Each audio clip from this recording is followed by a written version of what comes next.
सर्वांना माझा नमस्कार. माझे नाव हर्षदा संदीप राऊत. आज दिनांक 16 ऑक्टोबर 2025 रोजी आपण सावित्रीबाई फुले नगर परिषद प्राथमिक शाळा येथे बालसभेसाठी जमलो आहोत. ही बालसभा फटाके मुक्त दिवाळी याबद्दल आहे. या बालसभेचे अध्यक्ष तन्वी शिवमकर ही आहे. नमस्कार करो, उभा क्लैप करो इनके लिए. या बाल सभेचे उपाध्यक्ष आयुष मेश्राम आहे. या बाल सभेचे प्रमुख अतिथी हर्षिता नागमोती आणि मानवी फुकट आणि अनंत लांजेवार आहे. आता अध्यक्ष म्हणून तन्वी शिवणकर ही विद्यार्थ्यांना मार्गदर्शन करेल अशी मी त्यांना विनंती करते. आज दिनांक 16 सप्टेंबर 2025 16 ऑक्टोबर 2025 आपण आपल्या शाळेमध्ये फटाके मुक्त दिवाळी साजरी करीत आहोत. त्याबद्दल मी 2 शब्द सांगणार आहे, ते तुम्ही शांतपणे ऐकावे ही माझी नम्र विनंती. दिवे आणि कंदिलांनी सजवा, जसे की मातीचे दिवे, रंगीबेरंगी कंदील, साखळी लाईट्स वापरा. त्यामुळे तुमच्या घरात सुंदर उजेड आणि आनंद पसरतो. प्राण्यांचा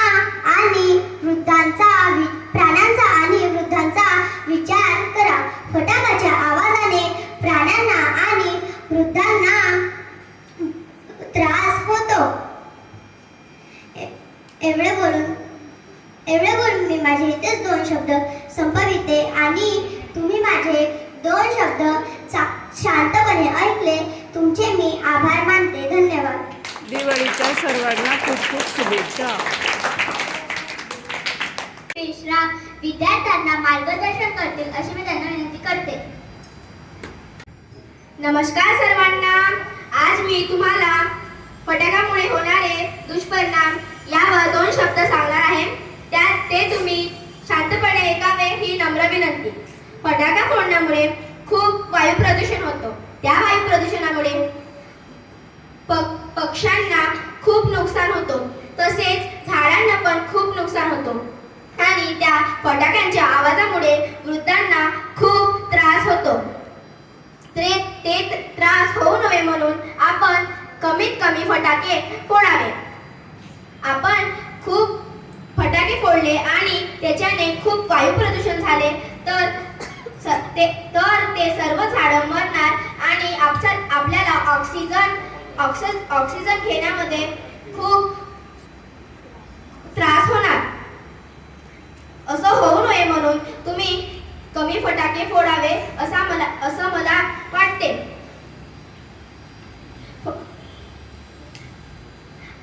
एवढे बोलून मी माझे 2 शब्द संपवितो आणि आपण सर्वांना माझ्याकडून दिवाळीच्या खूप खूप शुभेच्छा. धन्यवाद.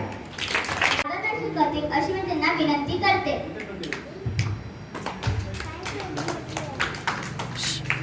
सर्वांना नमस्कार. आज आपल्या शाळेत बालसभा आयोजित केली आहे. त्यामध्ये फटाके मुक्त दिवाळी अभियान याविषयी मी 2 शब्द सांगणार आहे. त्याआधी दिवाळीच्या तुम्हा सर्वांना हार्दिक शुभेच्छा. लहान मुलांना फटाके फोडायला आवडतात, पण त्यांना फटाक्याचे दुष्परिणाम माहीत नाही. फटाक्यांमुळे लहान मुले, प्राणी, पक्षी यांना त्रास होतो. फटाक्यांचा आवाज 120 ते 140 डेसिबल पर्यंत असतो व फटाक्यांच्या दुष्परिणामामुळे आपल्याला ऑक्सिजन घेता येत नाही व त्यामुळे प्राणी आजारी पडू शकतात किंवा त्यांना कोणता आजार असल्यामुळे ते मरू शकतात. एवढे बोलून मी माझे 2 शब्द इथे संपवते. धन्यवाद. सर्वांना माझा नमस्कार. नमस्कार. आज मी तुमच्या समोर फटाके मुक्त दिवाळी अभियान याबद्दल काही शब्द बोलणार आहे. ते तुम्ही शांतपणे ऐकावे ही माझी नम्र विनंती. फटाके फोडल्यामुळे आपल्याला आनंद होते, पण त्यातून दीर्घकाळ टिकणारे नुकसानच होते. म्हणूनच फटाके नको, दिवे लावा, स्वच्छ हवा वाचवा आणि रांगोळी काढा. एवढे बोलून मी आपले 2 शब्द इथे संपवते आणि तुम्हा सर्वांना दिवाळीच्या हार्दिक शुभेच्छा देते. धन्यवाद. मी 3ऱ्या वर्गात शिकत आहे. आज मी आपल्या समोर 2 शब्द सांगत आहे. बालसभेचे हे आहे विषय फटाका मुक्त दिवाळी अभियान. फटाक्यामुळे प्राण्यांना त्रास होतो, लहान मुलांना त्रास होतो व मोठे माणसं जास्त फटाके फोडतात. त्यामुळे फटाक्यांचा जास्त आवाज असतो, त्यामुळे त्यांचे डोकं दुखतात, काने दुखतात आणि काने पण खराब होतात.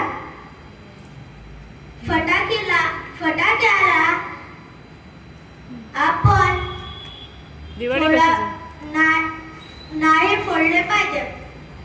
कशी साजरी आपण फटाक्याशिवाय फुगे फुगवून ते फोडले पाहिजे.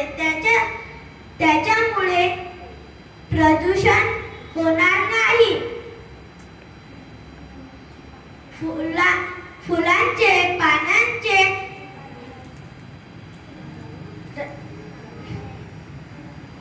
रांगोळी काढावी आणि फराळ काढायचा आणि खूप पदार्थ बनवून खायचे. एवढे बोलून मी माझे 2 शब्द इथे संपवते. धन्यवाद आणि तुम्हाला सर्वांना दिवाळीच्या खूप खूप शुभेच्छा. धन्यवाद.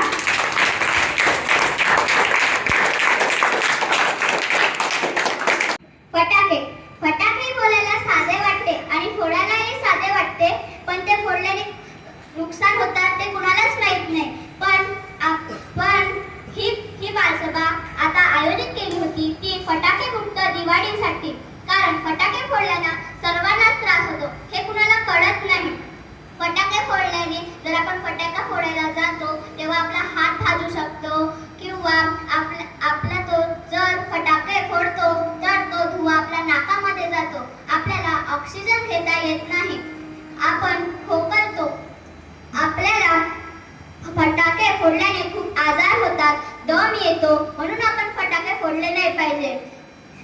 त्या उलट आपण रांगोळी काढली पाहिजे, नवीन कपडे घेतले पाहिजेत, दिवे लावले पाहिजेत, आकाश कंदील लावले पाहिजेत आणि फराळ बनवून खाल्ले पाहिजेत. असे दिवाळी साजरी केली पाहिजेत.